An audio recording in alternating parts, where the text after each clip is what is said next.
welcome back to another episode of Tech Thought, the podcast where we break down the latest headlines and trends shaping the future of AI, finance, and technology. In our last episode, we had the opportunity to speak with Ben Vollmer, an expert in AI automation, low code, no code landscapes, etc. And we explored how AI is impacting the global energy infrastructure and the rising demands, especially with like new data center costs and the rising just general cost of data centers in general, and talked a bit about that, and it was super cool. So today we're going to talk about a bunch of things that has been happening in the finance and AI world, and so we'll get straight into it. Chris, you actually sent an article out, I think, in the chat about Blackwell, and we all talked about it. We thought it was super cool that Nvidia was able to release this new chip, Blackwell Ultra AI chip, where it offers a 50% performance improvement over its predecessor. And it's really just designed to support the more complex AI workloads that we're seeing now. My question was like, how will the Blackwell Ultra chip influence the development and the deployment of like AI applications? Like, what do we think it can do? Like, Um, well, like I said, it gives a 50% performance increase.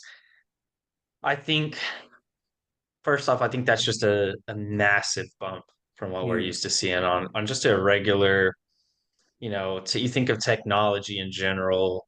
What is the average? I think is like a 7% performance increase over hmm what, like 2 to 5 years. I might have that number off, but to have a 50% increase in performance, I think is just insane.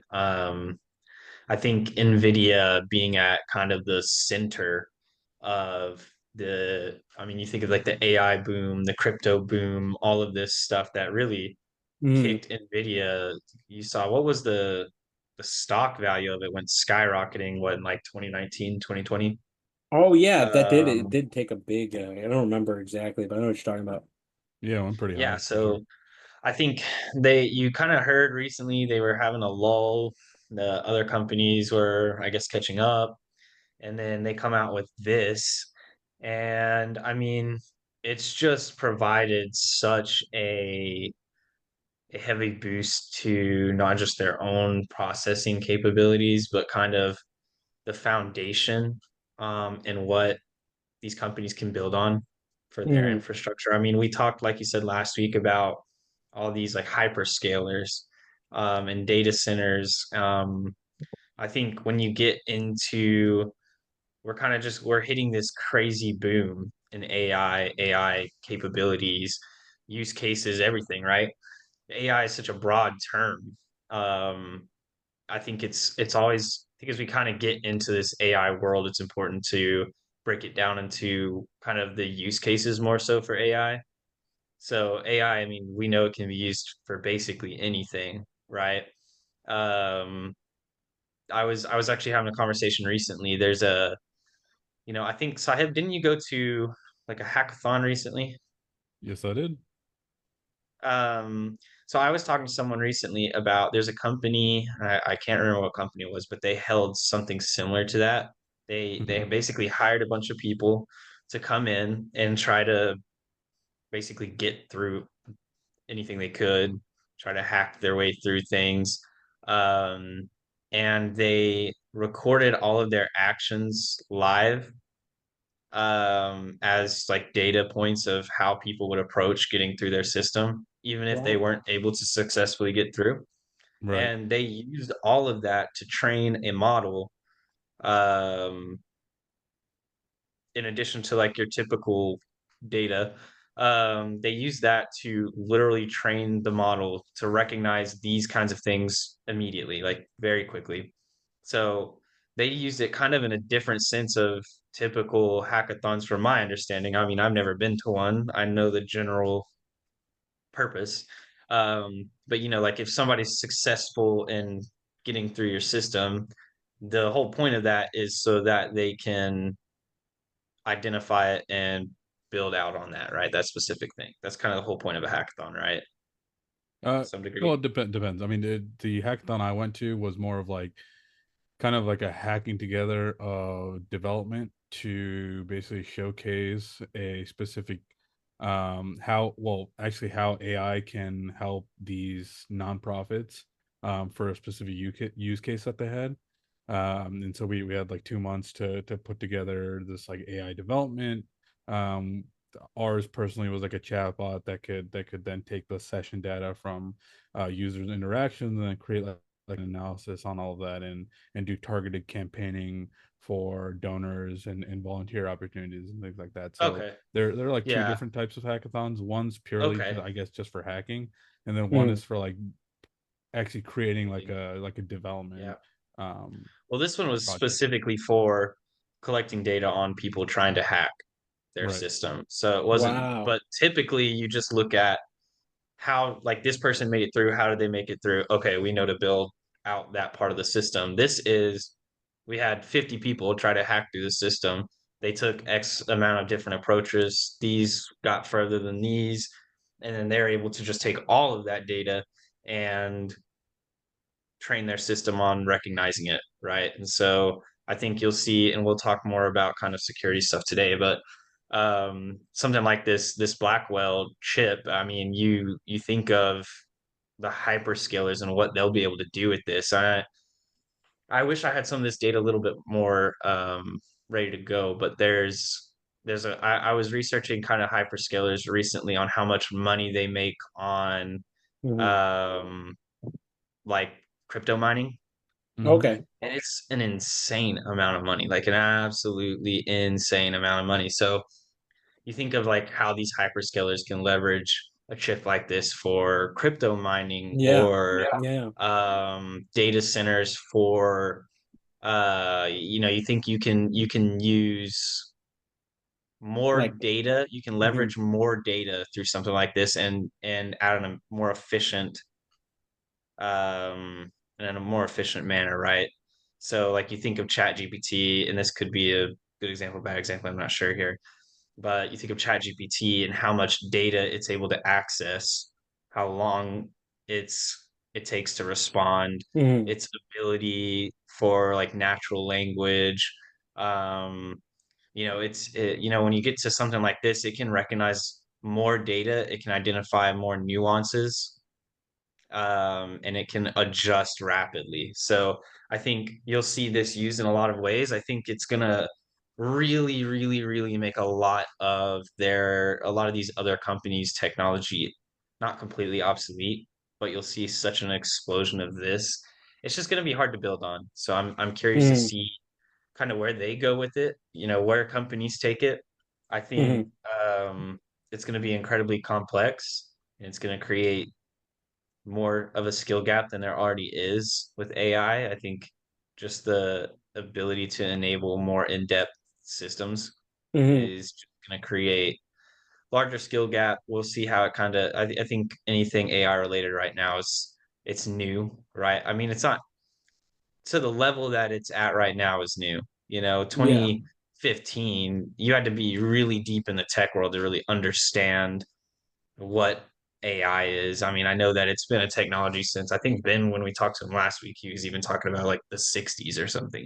Mhm. But it hasn't really been to the scale and in public face as it is now. And it's just exploded. And now you're talking, we went from it kind of being regular. Now we've got things like co-pilots and chatbots and things like that for AI.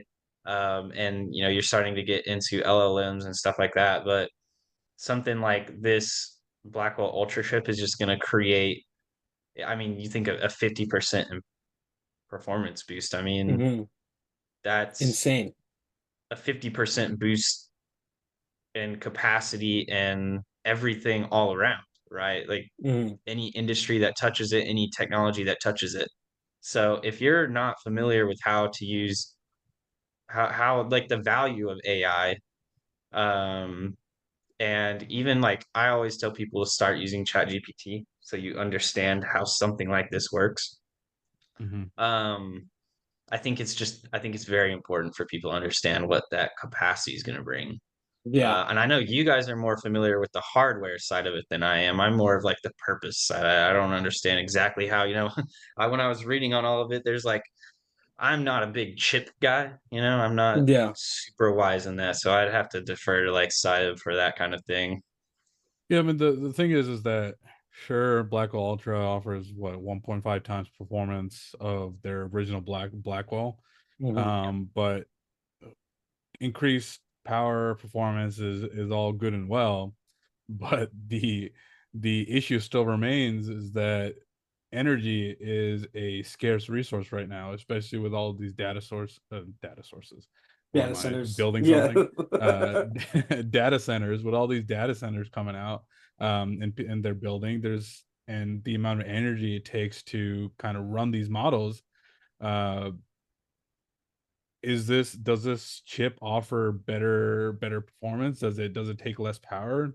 Not that I see. So while performance gains are great, I think we need to start looking at actually being able to take these chips and make them in a way where it doesn't take that much energy to run these Mhm. giant models on these chips. So Yeah, um I remember you mentioned to me in conversation that the way DeepSeek was able to kind of they use dilution. They were able to like run these larger models by using by just like you kind of mentioned like they were distilling it from a larger model or something. Like how does yeah, is that what you're kind of talking about, or is it kind of. something I mean, else? we keep making these models bigger and bigger, and they take a lot more resources to run. DeepSeek did the same thing with less resources, and got the same amount or even better performance in terms of the type of benchmarks that they had in terms of math scores, reasoning scores, et cetera, et cetera. So does this chip mean that we can deploy less of them so that they we don't have to use as much power? Hmm. I'm not sure if we Yeah. keep increasing the size of the models, does it really matter then? Because then Yeah. we're just going to Hmm. need more of these chips. I think the Hmm. future we need to look at is utilizing less resources to either create the same amount of production from these models or create smaller models that are more tailored to specific use cases, so we're not using the amount of resources that these massive models are using. Or if we are using models, figure out a way where they use less resources.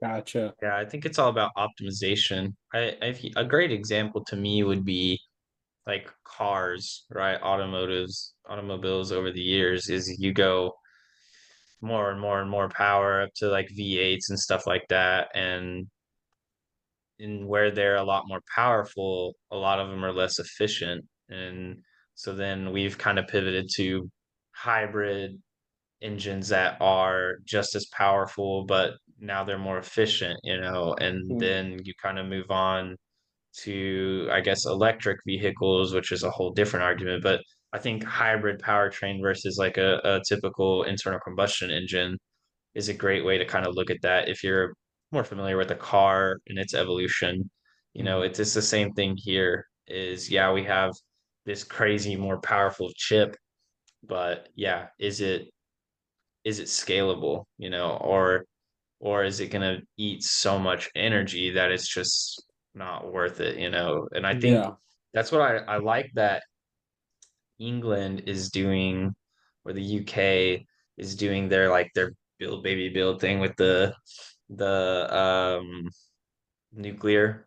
They're Oh, they're really building it up. heavily leaning into nuclear right now, Hmm. which is a Mhm. lot more efficient and clean energy than typical oil stuff. Yeah. Um, so I think in America specifically, we need to start looking at energy that can scale with this new technology. Because I Yeah. know, we talk in America about wanting to be AI leaders, right, as a country, but we also are currently in a state of really being behind in energy infrastructure. We Yep. really need to not look at now and the past. We need to start looking kind of toward the future and efficiency. Hmm.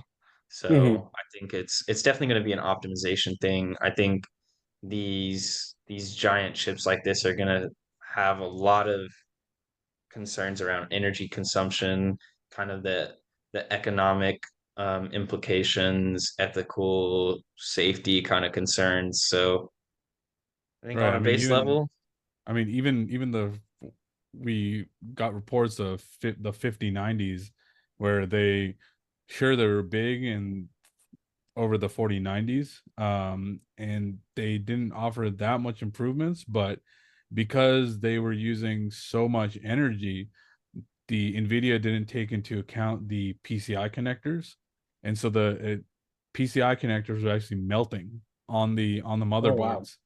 um Dang. so it's yeah, we definitely need to figure out a way to not only, sure, we can increase the performance and things of these chips, but maybe we can do it in a more energy efficient way Yeah. rather than just going for power, power, power. We need to go yeah. for efficiency, efficiency, efficiency, and then Hmm. maybe some power. Yeah. Yeah. Yeah. I mean, that's Well, my crazy. question there is like, do you think it's kind of a situation where they chase the power until they find the power cap? In the past, that we've found that power cap a little bit earlier, and with technology accelerating as fast as it's accelerating right now, we're not finding that cap on power, so they're just still chasing that before they try to optimize it for energy usage. I mean, sure, that could be the case, but um, everybody in the world knows that we don't even have infrastructure to power the entire world, really. I mean, we still have what, 700 million people in Africa alone that don't have access to power. Like, Hmm. and then now we're spending all this money on trying to on and our finite resources on trying to power these massive data centers, but Yeah. Yeah, eventually we're going to run out of ways to power these massive data centers if we don't figure out a way to make them more efficient, or Hmm. come up with, or on top of that, and on top of that, come up with better alternative power sources. Yeah. I yeah, think that's kind of what Ben was talking about last week when we talked to him, or a couple weeks ago. I can't remember. He was like Penn Yan in New York is where like Yeah, NICEAG right. is provides a Hydroelectric. lot. Yeah. But then he was saying like you can go to Oregon and like you get hydroelectric for a fraction of what it would cost to run a data center, and you're able to power it super easily. I have like my question is like what challenges, we kind of already talked about it before, but like Hmm. what other challenges might arise from like the rapid advancement of AI hardware just in general, like this chip, or like say like another company comes out with something similar, what challenge might arise from something like that? I mean, with massive power, I'm assuming the price also skyrockets. So I'm assuming, Yeah. with OpenAI trying to float the idea of having these PhD level assistants for Yeah. $20,000 a month, which is insane. Yeah. We're going to see other companies trying to absorb the cost of these massive chips, and that's going to go to the consumer, because then the consumer is going to want to use these um, and we're just going to hit this point where they're going to need to figure out a way to absorb these costs or lower the costs, or push the costs onto the consumer. And a lot of times these companies like to go the easy way and push the costs onto the consumer. Yeah, I mean that's at the end. At the end, I feel like that's always what happens. It's like Right. you gotta increase the price in order for the product to, you know, give you an ROI. And when you get that, you have to take into other things that kind of like you mentioned, the growing increase of the amount of money it takes to like run a data center to even run these models is probably like a lot. And so I don't know if it's sustainable, but there definitely needs to be a different way when it comes to like powering just AI in general, because it seems like it's going to be a really big concern later down the line. Yep, for sure, for sure. Yeah. yeah. But yeah, so we'll move on to the next one. We saw NatWest collaborates with OpenAI to kind of help out with enhancing its digital banking tools and internal systems. Specifically, it's helped with they're going to help by upgrading their chatbots that they have, like Cora and Ask Archie, to help with like speed and accuracy of like client queries of whatever they have, and as well as fraud. It's going to help a lot. With like prevent fraud in like real time. And it seems like it's like a big NatWest is a really big bank over there in the UK. They really started in well, NatWest became in 2000s in the early 2000s. National Bank and Westminster Bank kind of merged together, and then they formed NatWest. And so it looks like now they're really diving deep into AI with a lot of companies. And so my question is like, what benefits and risks come along with like integrating OpenAI tech into banking services? Like, how do you guys see that working out? Yeah, I mean, so generative AI and AI in general is great, especially when it comes to recognizing patterns and things like that. But at the same time, you wanna be weary because AI can a lot of times hallucinate. So you definitely want to have that human in the loop kind of thing. But in general, I think by integrating AI into their financial fraud systems and things like that, it really makes it easier for them to detect fraud, because now you're reducing the amount of man hours that need to go into to looking at all of these transactions, trying to figure it out. You're probably able to find more fraud transactions, and not only that, once you find those fraud transactions and you realize that they're fraud, then you can use that to further Hmm. train the model to, and it Yeah. keeps getting better and better. So I think the its benefits are that less man hours are needed to focus on fraud and more in serving their customers Hmm. and making their banking systems better. But the risks, of course, come with maybe there might be some hallucinations, Hmm. and where their customers might ask these chat bots these questions, and they'll be getting wrong answers. So Hmm. yeah, there's definitely risk, and they're both risk and reward. But Hmm. um yeah, I mean, I think overall it's great, but I think a human in the loop definitely still needs to be a thing.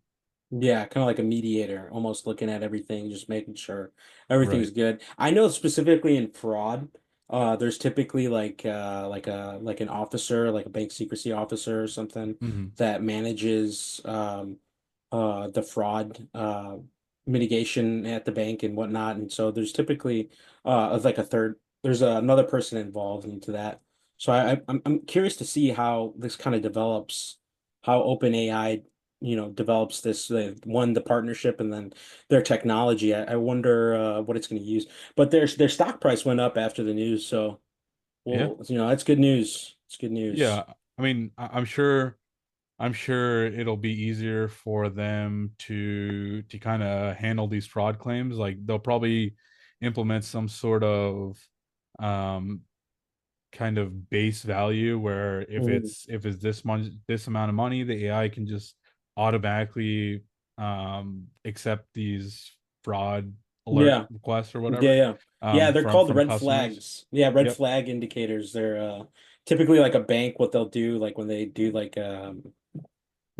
fraud and money laundering, they'll have like they're called red flag indicators that the anti-money laundering model, goes out. It's usually like cash spikes of in excess of 10,000.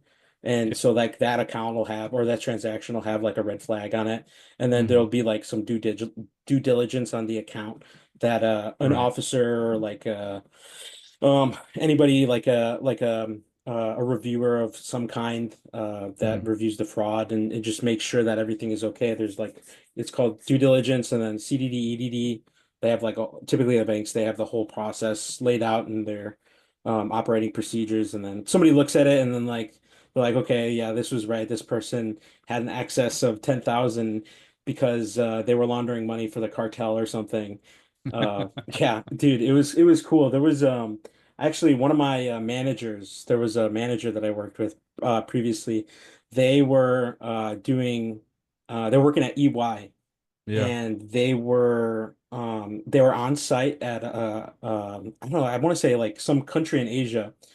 But she was reading text messages of the actual cartel like threatening this person's life, and they were like developing a Oh, paper trail wow. for like, yeah, financial crimes, Yeah. FinCEN, and they were going through all that, and she was just like telling me, describing it, and it was like, this is like the scariest thing because like once you hit there, it's like, damn, this stuff is real, you know. It's like it could really get anybody, and then she's like actually viewing the financial records and stuff and seeing it all and happen. It's like, oh man, I didn't Yeah. even I know mean, it like, was, I almost yeah. actually took a job doing that when I lived at our old house. While I was in school, I'd done that internship as a financial advisor, and then when I was finishing up school, I was kind of applying at banks because kind of the direction I thought I wanted to go. And one of the job openings that I'd actually looked at was went to the interview for was fraud detection, and this is in like kind of South Central Texas, Mhm. and huge thing there is cartel Yeah, trafficking kind of stuff. no, And when they yeah. told me that they like actually call the people like and they'll talk to cartel members, I was like, I don't want this job. Like yeah, I yeah, don't want to yeah. be I the don't want to do the that. guy Yeah. detecting the fraud and being like, hey, cartel leader, They yo, I know what you're up to. We're imagine they coming for call you. you. Yeah, Like, Who hell knows? no, I'm not doing Maybe that. maybe this AI will be better and it just detects the fraud automatically.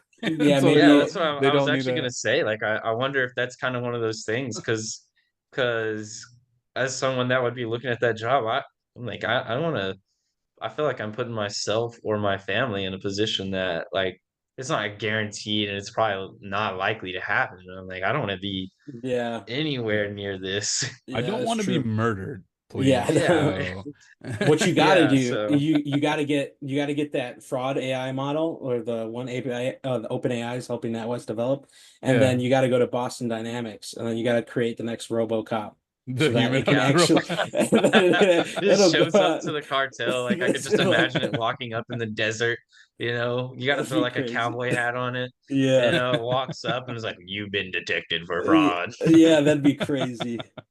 That'd be crazy, I mean, I honestly. can't even imagine, like, let's say you're randomly the cartel comes up to you and he's like, and they're like, we're gonna use your laundromat or something to launder your money. Yeah. And then you're just like a random person, and then all of a sudden you're like being arrested for fraud, and you're like, it wasn't me, it wasn't Oh, me. was it me? He said I he was wanted just to do his laundry. This was some Breaking Bad type stuff, you know? Yeah.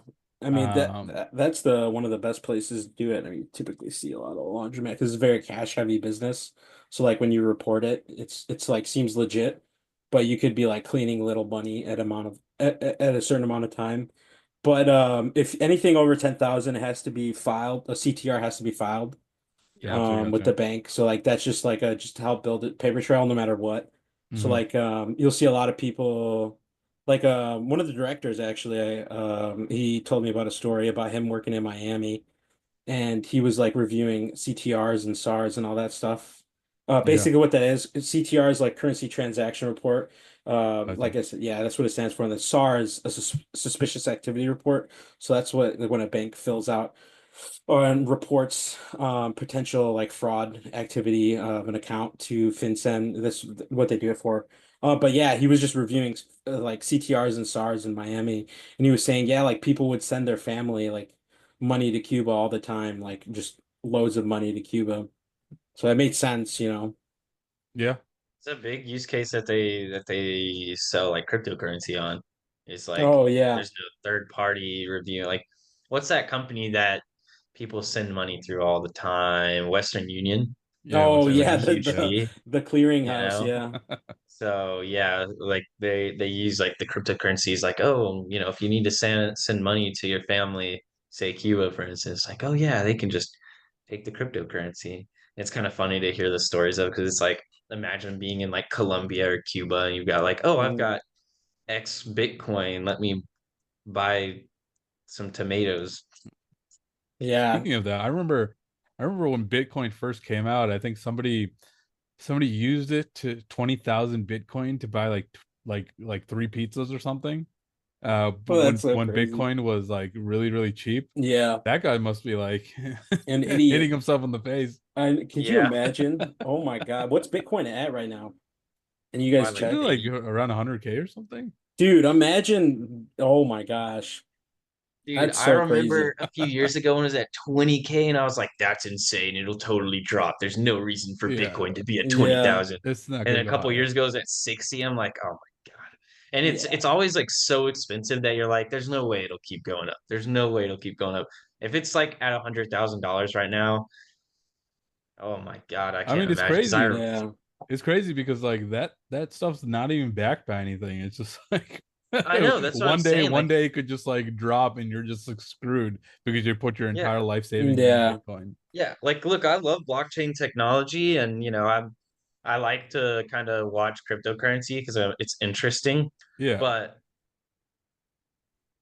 I mean, yeah, it's there's tons of use cases for blockchain technology for you're in agriculture and you're using blockchain to track the your perishable goods through the supply chain. Sure, that's a great yeah. use case, but stuff like this cryptocurrency and in general, if you're trying to do it for nefarious ways, like it's a lot. People use it for black market stuff and Oh yeah.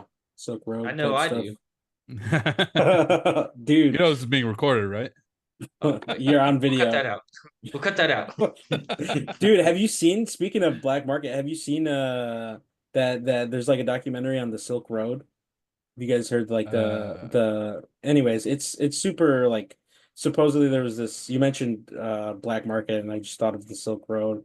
It's like a yeah. place where you could like basically do a bunch of illegal stuff on. It's all through the intranet, but it's a whole completely different topic.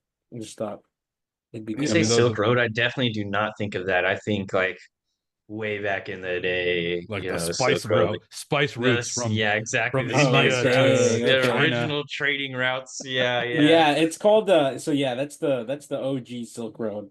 This one I maybe I haven't read up on it in a while, but because it was so crazy when it came out, kind of forgot all about it, but it was definitely it was like people could do anything on there. Like you could literally do anything on there. Yeah, I mean I remember watching this like documentary on the black market, and it was like a website where you could hire hitmen. Oh And yeah. it was Yeah. like they caught this lady trying to put like a hit on her husband Oh and yeah, I think I've yeah, seen that one. Yeah. and the way they did it was the website is like if you it was like a plant website, and if you bought a certain plant for like $50,000, that was like you're paying for a hit. Crazy. That's a plant? Do you Yeah. even find out What about that kind of the thing? Like I one had day you're no just sitting idea. at a YouTube. cafe, and you're like, God, I want my husband to be dead. And they're like, drop $50,000 on this little plant on the black market, and trust me, somebody will reach out to you. So somebody will Yeah. reach out to you This and sounds do the hit. like a just the easiest scam ever of like, Honestly, look, I have yeah. a shop on on the black market. You're gonna drop $50,000 on a On a succulent. dream. Just Yeah. trust me. It's the best succulent ever. Succulents, yeah. But anyways, going back to the AI in finance, and I do think that it will set a new standard Uh, for financial transactions and things like that, because now you don't need a lot of people or a lot of human eyes looking at that, because like I said, AI is good at tracking patterns and stuff like that, and automating a lot of this stuff. So yeah, I think this definitely will set a new standard. I mean, we're already seeing it, especially in the past. We know that AI isn't new, but the scale of this of AI and the amount of resources going into these operations, yeah, I think definitely will set a new standard. Yeah, I yeah. definitely think the biggest point of AI in like the fintech, the finance industry is going to be around fraud detection and security. I think you're going to see um, like cybersecurity lean so heavily into AI. And I was actually having a conversation with my wife earlier about this of uh we think about, and kind of going back to the hacking thing, right? Hmm. AI, they can leverage AI to hack or get through something way easier than they have in the past. And to combat that, and it's just how cybersecurity's always worked, new technology, new way for hackers to gain data.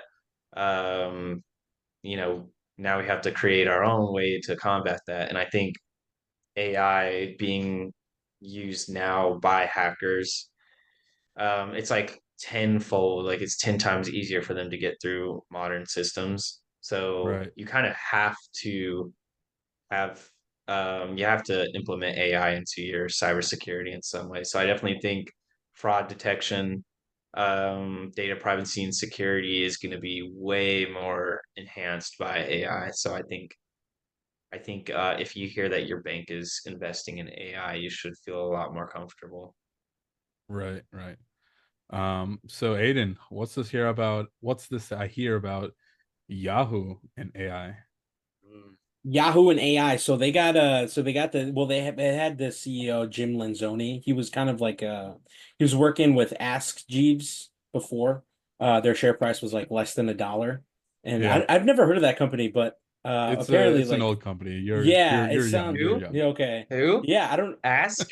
Ask It Jeeves. Yeah, it was like one of You've those never heard of it? No, I well, and maybe he's I young. just He's young. Ask.com?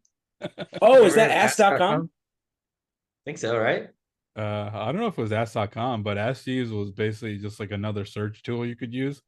Yeah. And it was just, I think on the front page, kind of like Google, where it's just like the search bar, but it had like a butler on it, and That's it was cool. funny. But yeah, it was just like another search tool people could use. Yeah. Huh. But But yeah. obviously, That's hilarious. I don't like hearing you say these things, Aiden.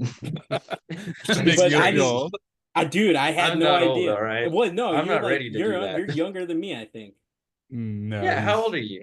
I'm 25. Okay, I'm 26. Yeah, we're like the same age. Oh, so you are older than me. No way. That's Yeah, but crazy. surely you know I asked you. yeah. Yeah, I'm I also have to. 25. Yeah. Yep. Yeah, yeah. Yep. We all know Sahib 42. We got it. But yeah, so Jim Lanzoni, this guy, hopefully I'm saying his last name right. But Mhm. when he took over the company at Ask Jeeves, it was less than $1, and then now he built it back up to now it's like valued at 1.85 billion. Mhm. Well, they bought it for IAC Corp bought it for 1.85 billion.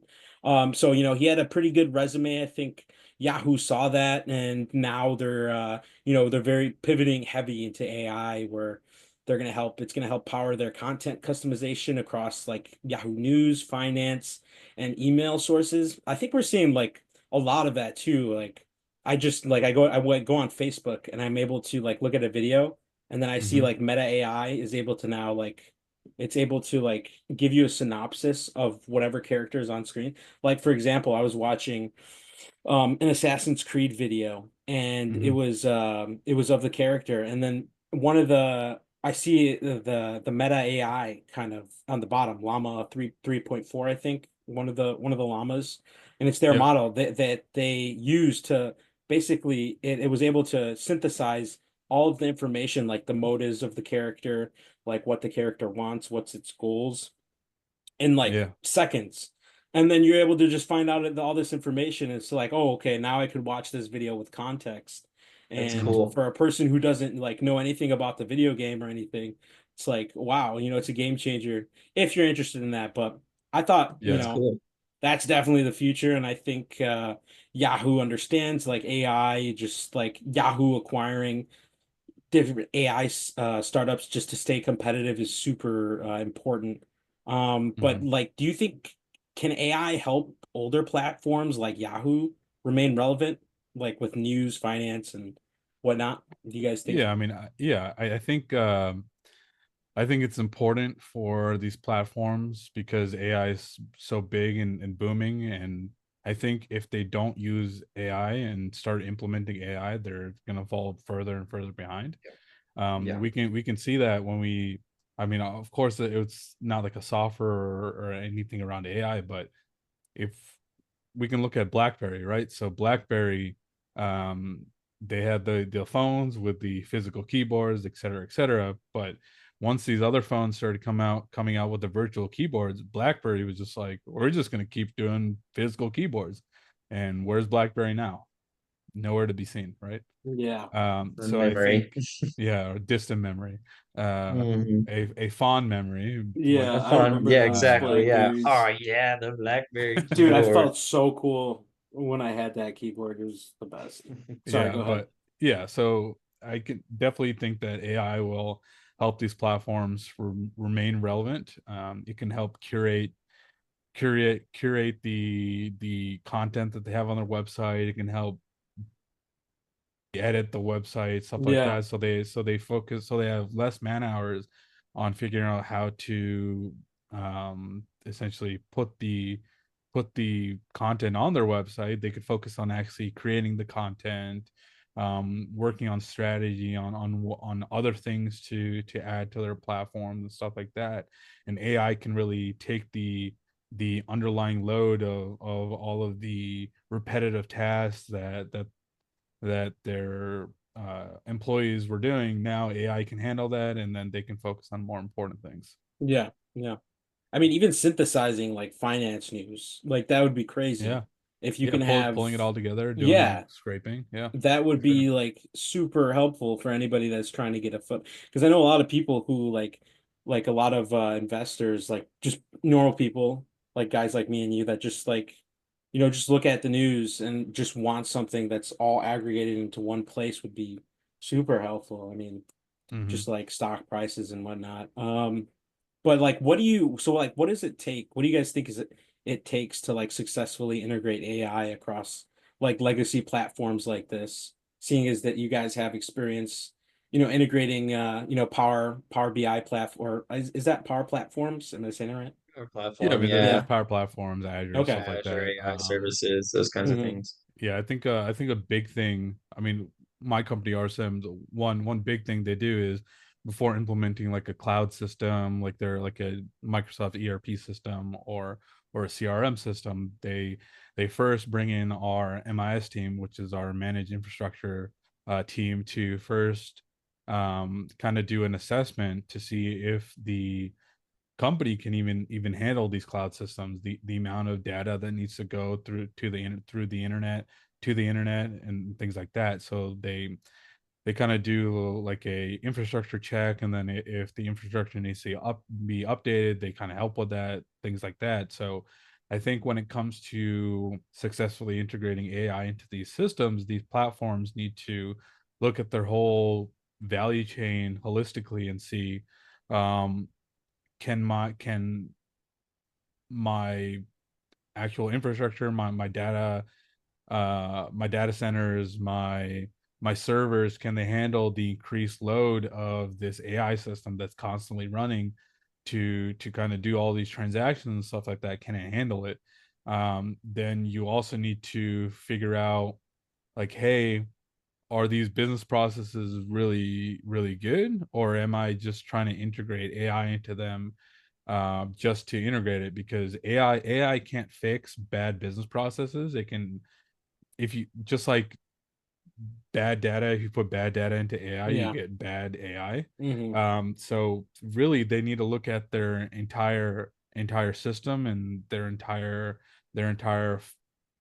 let's say, data flow or content generation system, and really look at it, and if the business processes that they have are bad, they need to first build that from the ground up, and then they can start integrating AI into their system, because otherwise they're gonna fall Yeah. into the same And bad I think as like mistake. consulting, you see it a lot of like kind of people, companies really think that, upgrading to a new system just fixes everything automatically. But Hmm. you have to take into account their old, flows and automations, what could have been automated, what isn't automated, how are their current automations running, How can they be optimized? And when you move to a new system, a lot of times, old systems needed to be automated for certain things that are now out of box options, and there's no there. You have to, whenever you're migrating to new flows and things, there's no reason for some of these old workflows or automations because they exist in a new platform. I think stuff like that exists with AI, right?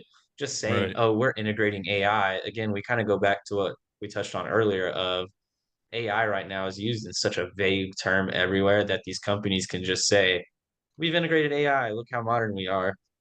But they don't explain how are you leveraging AI? What is this AI doing for your company? What is it doing for me as a consumer? Yeah. Um, I Just a think chat too many GPT wrapper. times, Yeah. yeah, yeah, but it just everybody's just, we I think you see that a lot. Yeah, you just it has to be implemented correctly. You have to Yeah. do it like you said. I like that you said holistically. It's a ground Hmm. up thing. You Yeah. you have to train everything based Yeah. on good data. It takes time, right? Hmm. You need to be able to look at your stored procedures, everything that the data that you have on hand. How is it laid out? How are you collecting data? What are you doing with the data once you've collected it? Like all Yeah. of these things are needed when you're Yeah. looking at building out an AI anything. Like if you're using a chatbot, right? If we're doing an Yep. internal company chatbot, right, that leverages AI, what are you feeding it, right? You're gonna feed it Yeah. all the company data that's relevant. If I want to go in and say, hey, I want to make sure I'm following compliance standards around this, Hmm. um, our internal chatbot could provide me the information I need. But if it's trained poorly, if I ask for compliance standards and I get the wrong standards or nothing, whatever it may be, um, I may find myself out of compliance, and myself and the company are now going to be in trouble, right? And so Right. that's kind of an internal example, but that goes for anything. If you've got bad data, if you've not taken the proper time and precautions like that, you need a way to update those compliance standards in the model. So everything has to be looked at, like you said, holistically. I like that. And so Yeah. Hmm. once you build on it, it's proper, and be clear about what the heck you're doing with the AI. I get so tired right now of just Yeah. like iPhone, right? They're like, "Oh, look at us. We added AI into our iPhone." And you're like, "Okay, well, what can I use it for?" It's like, "Oh, well, you can generate emojis." Can use it. Okay, well, is there Yeah. like a practical use for the AI stuff? And like, Yeah, we well, can you summarize your can, messages, right? And yeah, or your it's the Yeah. notifications, and it's like, worst summarization. yeah, I was like, we're in our chat or whatever, and I'll open up my phone. It'll summarize the messages, and I'm like, I get nothing out of this. So Yeah. companies are just kind of throwing out that they have AI, and it's just I so mean, vague. Apple's AI story is a little different. We should probably touch upon that next Oh yeah. episode for Yeah. We could sure. do that. Yeah. That could be like a big it's too much to go into right now. Yeah. It would probably needs like a full episode to Yeah. talk Yeah. about, but Yeah. yeah, Apple's got they need some. to do better. They need to do better. Yeah. Yeah, They got some things it that they has need to weed potential. out. Yeah. Yeah. I mean, but you would think Apple would have the best of the best. Yeah. But They're good Unfortunately at not. sometimes, yeah. Yeah, they're good at They're like good at getting hardware. the idea out there and then making it good 5 years later. Give That's it a few crazy. years. We're still waiting to see what this Apple Yeah. Vision's gonna do practically. I'm excited for it personally, but Yeah. Yeah. we'll see what they do with it. But yeah. I I think think, even with the yeah. iPhone itself, when they first released it, everyone was like, "Okay, I can touch the screen now. It's cool, but like, it doesn't technically give me any more value than this other phone over here." Ooh, Mhm. touch the screen. That's cool though. I when the first screen touch came out though, that was the coolest thing I remember. That was cool Oh, it was for cool sure. as Yeah. hell. I was And like, but the Yeah. problem was like, oh, like half the time I touch the screen, it doesn't work. So like yeah. I don't know if you remember that, but yeah, it was kind Yeah, of you'd have to tap it. hard. it was so whenever they first came out. It took a few years for it to be consistent. Yep. Yeah. Yep. Yep. So what's this I hear about deepfake scams targeting Oh Oh yeah. yeah. people? Did you guys see the video I sent? No, LinkedIn? unfortunately I did not. Oh man, dude. So people are actually using deepfakes, or like deepfake tech, AI tech to impersonate Hmm. themselves. In this case particular, there's this really big financial analyst, Hughes called Michael Hewson or Hewson, yeah, Michael Hewson. He's basically like a really big financial analyst there in the UK. Hmm. And there are AI generated videos of basically him used to like promote fake investment opportunities like on like WhatsApp and like, oh yo, join my group type of thing, you know. And it's like, I why see. would this person ever do something like, but I mean, so, you know, social media sites are like under pressure now to stop the spread of like deepfakes because you Yeah. could like really do any impersonate anybody now. And Yep. then, you know, how far the technology has come, it can be very realistic, just to like, you know, to people who are not used to seeing it a lot.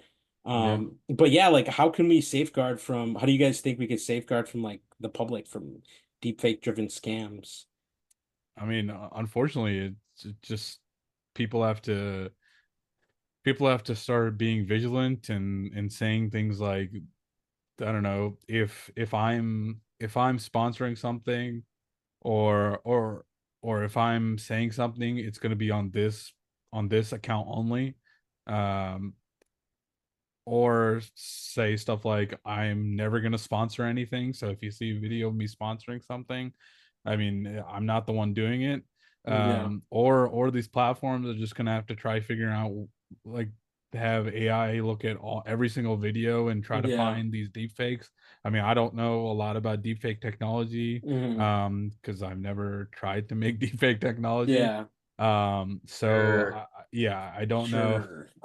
I don't know off the top of my head what kind of safeguards these social media platforms will put into place, but Uh, I think it's gonna have to fall on the actual creators of these on these platforms to be like, hey, this is the only account I have.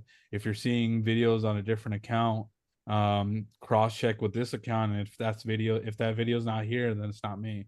yeah, Um, yeah, I think yeah, a it's lot of like just, short form content creates issues, right? I mean, you look at yeah, like TikTok, shorts, any type of short form content, people repurpose other people's content all the time. And I think, I think there becomes like ethical concerns too. If you're, yeah, if you think about the huge Twitter thing that was a big deal of like content moderation or just social media and platforms in general, like content moderation and people saying hmm, like, oh, you over moderated, you're controlling like freedom of speech kind of things. If they yeah, go into which started out simple, right? Don't be a Nazi, pretty yeah, pretty straightforward. easy. But but then you get into like these kinds of situations like deep fake, and it's kind of like you said earlier, like there's false, there's hallucinations or whatever that AI can make.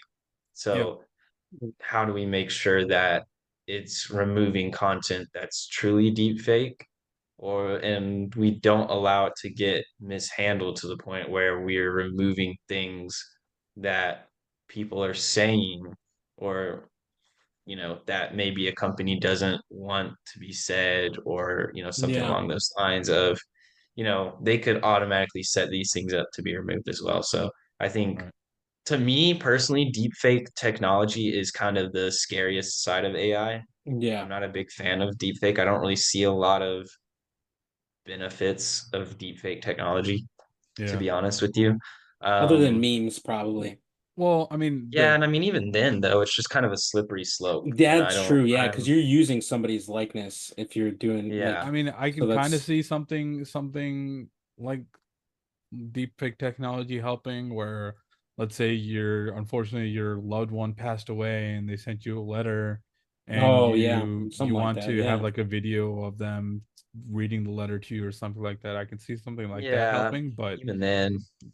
but other than that, yeah, I don't know. I don't really know what good can come from deepfake technology.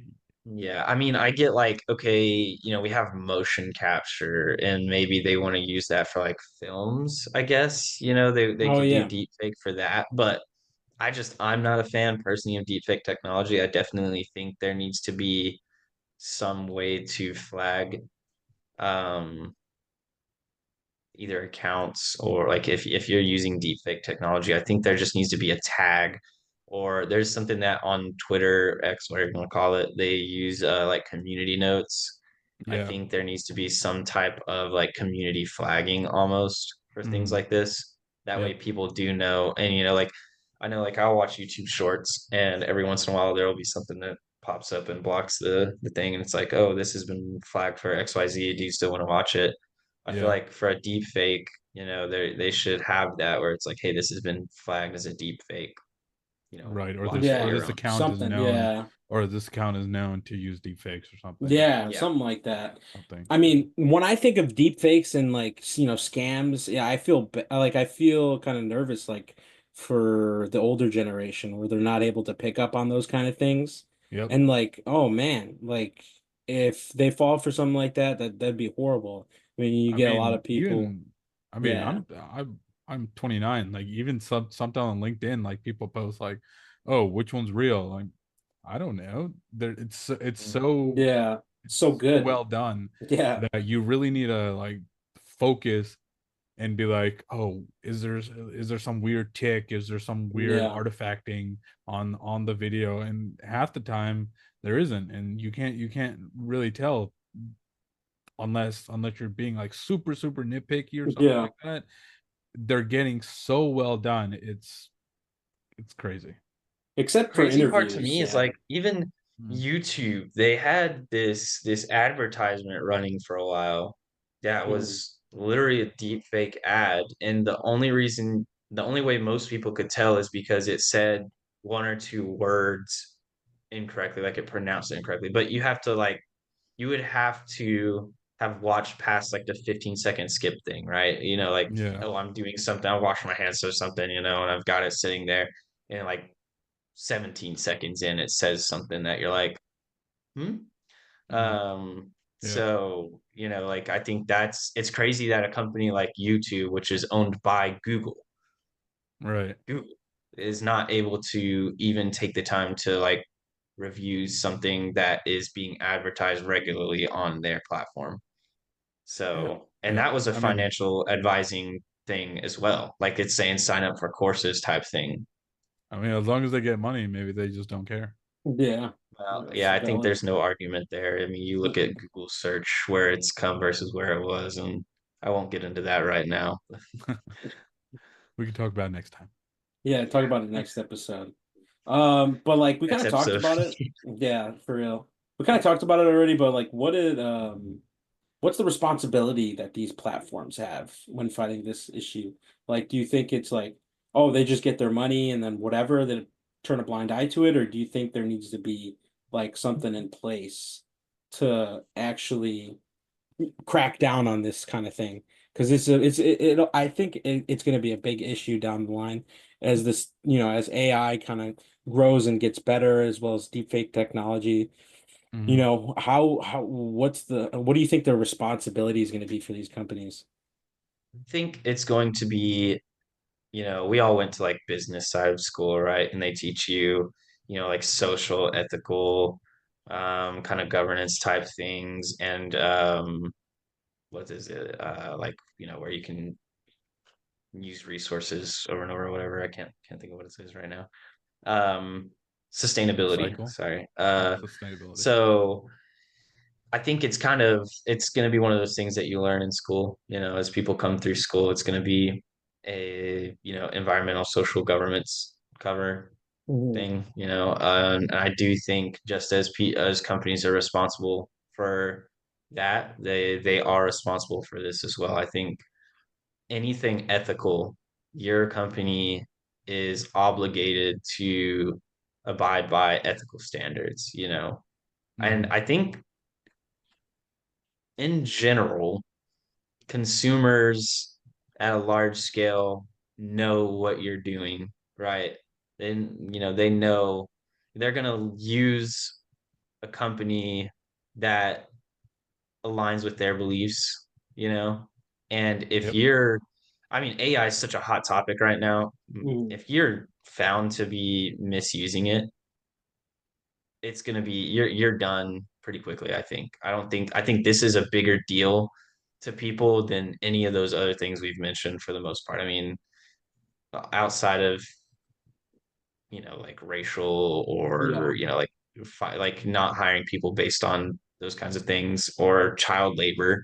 I think Yeah. this is kind of one of those things where people will really quickly feel like their privacy is no longer valued or anything along those lines. So if you're leveraging AI in the wrong way, I think people will see that, and I'm sure, it's going to be all over everything.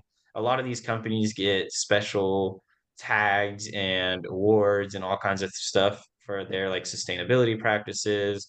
There's different like licenses they can receive for um, their practices. So I think there'll be something like that at some point around AI regulation.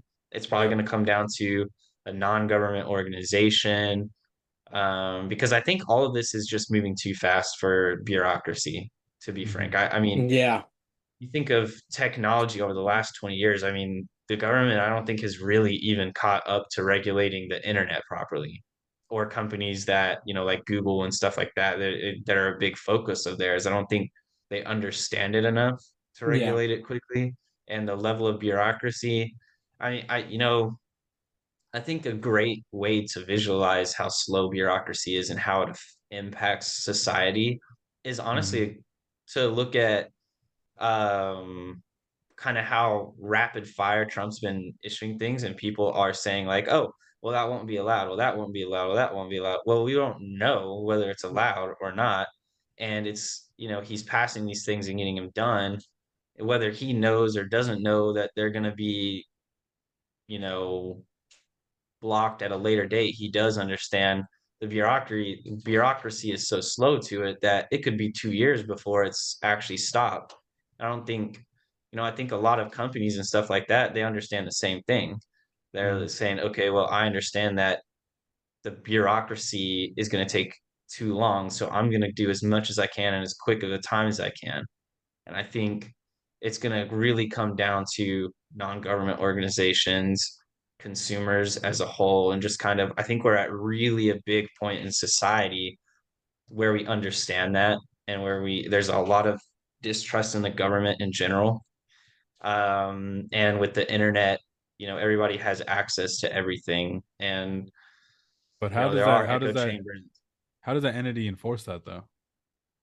Well, I Yeah. think it comes down to less enforcing, more of labeling companies, right? Like Mhm. I don't know all these labels that there are, but there's non-government organizations that give, these tags to companies. They're like, oh, this company abides by XYZ, so they get this tag. So anybody that Oh, buys like from Better them Business Bureau. knows.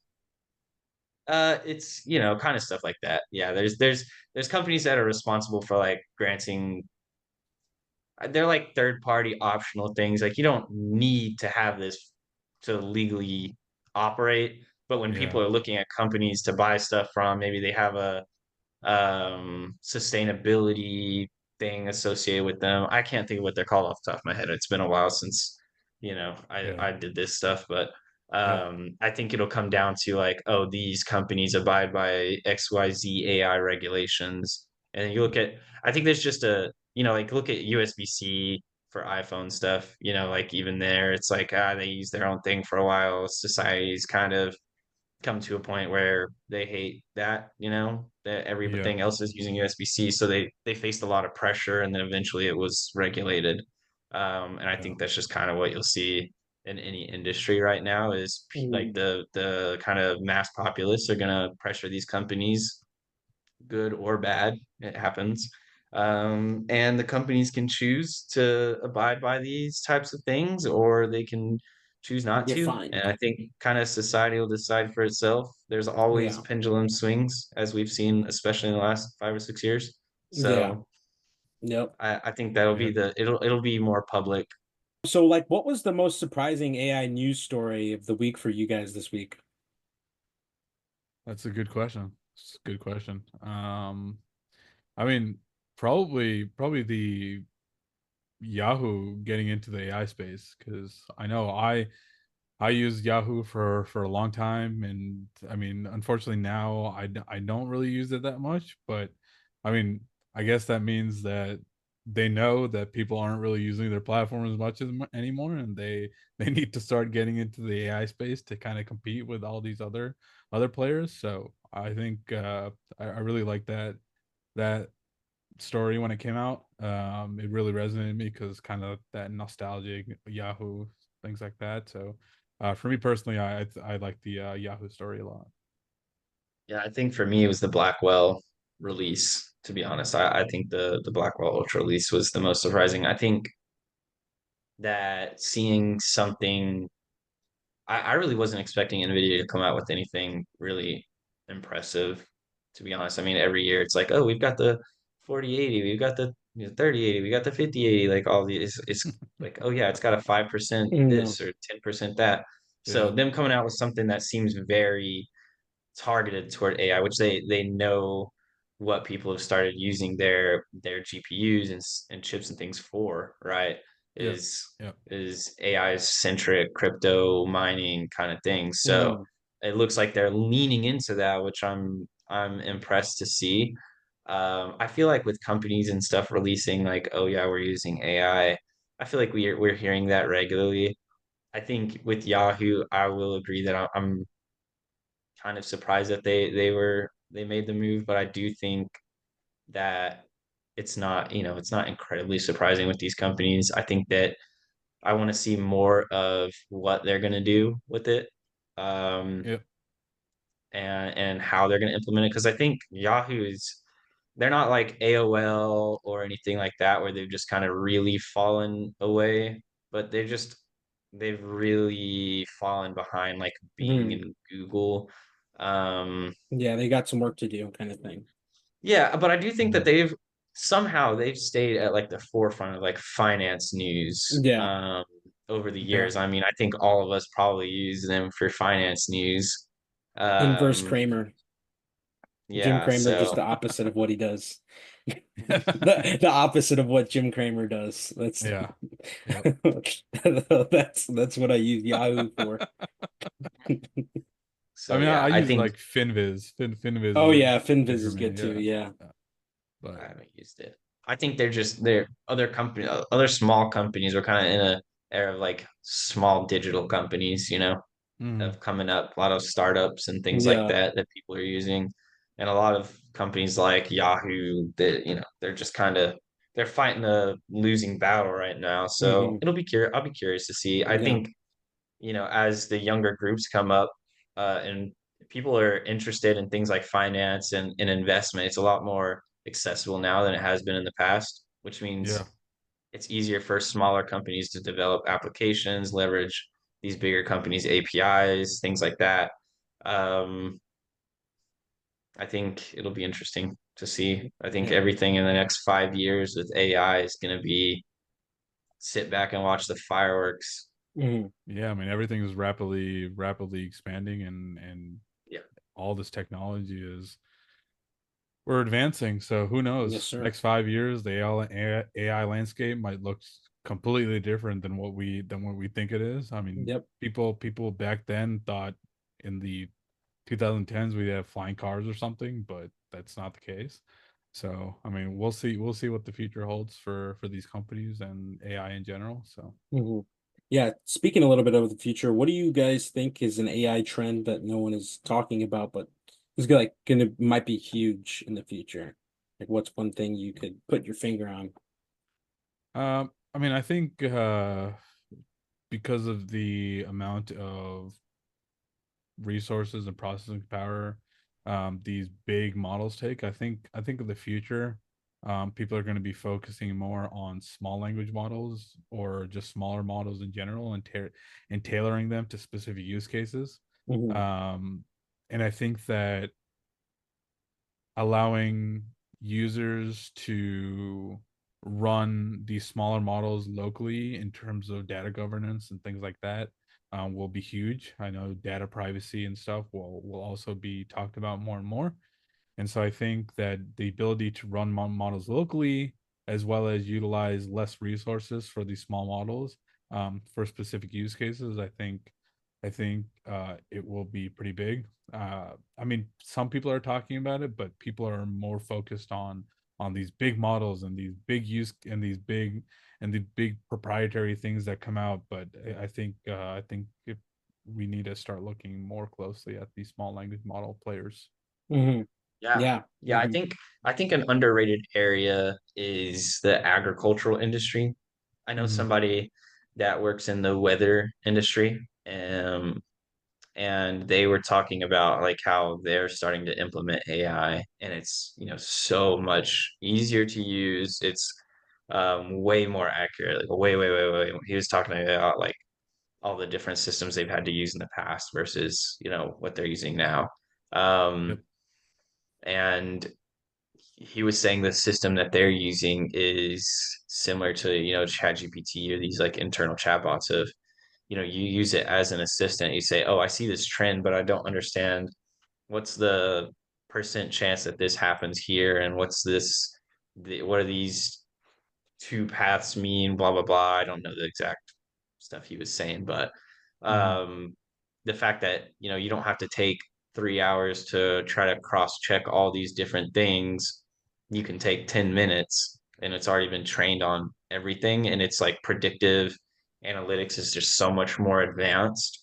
But I think when it comes to like the agricultural industry, that part alone, just the predictive analytics is going to be phenomenal for them. I come from a farm town, and I've seen many times where farmers will plant things thinking the soil is going to reach a certain state and the weather is going to be a certain way, and you know halfway through the year there's things that they never would have thought about that are impacting them. Even, like one of my neighbors was talking about, they have to take into account the migration of like certain insects and things, Mm-hmm. which is all weather based, but they're not like birds where every year they migrate. They're a little different in that they migrate with weather patterns. So like that's something that we don't Okay. really think about, right? Like, oh, Yeah. it's easier to think about weather, like, oh yeah, it's gonna rain X amount this year, Mm-hmm. but we don't think about like, oh, well, these insects that eat through plants or mess up soil or change the like levels of nitrogen in the soil and stuff like that. We don't really think about that part. So I think that's going to be an industry to kind of think about how that is affected. And there's going to be a lot of companies that go in and target that as well. So I think that'll be an interesting industry to kind of watch over the years. Right. Gotcha. Right. Yeah. And if you had to invest in one AI company right now, which company are you betting on and why? I mean, I wouldn't necessarily invest or tell anybody to invest in this Hmm. company, but a company to definitely keep an eye on and keep looking at is Perplexity, Okay. because they don't have their own model, but they essentially utilize other models, and essentially democratize it by allowing people to use these functionalities, for what, $20 a month.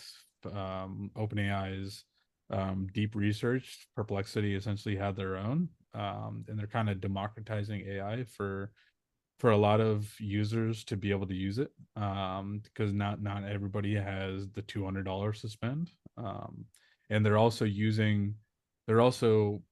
sure they're using other people's AI models, but they're also solving issues that these models had, and they're basically enhancing the capabilities by doing so. So I think Perplexity is definitely a company to keep an eye on. Well, if you enjoyed today's episode and want to stay in the loop on everything happening in the world of AI, tech, and finance, make sure to follow us on your favorite podcast platform, subscribe to our YouTube, and share this episode with a friend or colleague who you think would find it valuable. Until then, stay curious. Thanks, Nice. guys.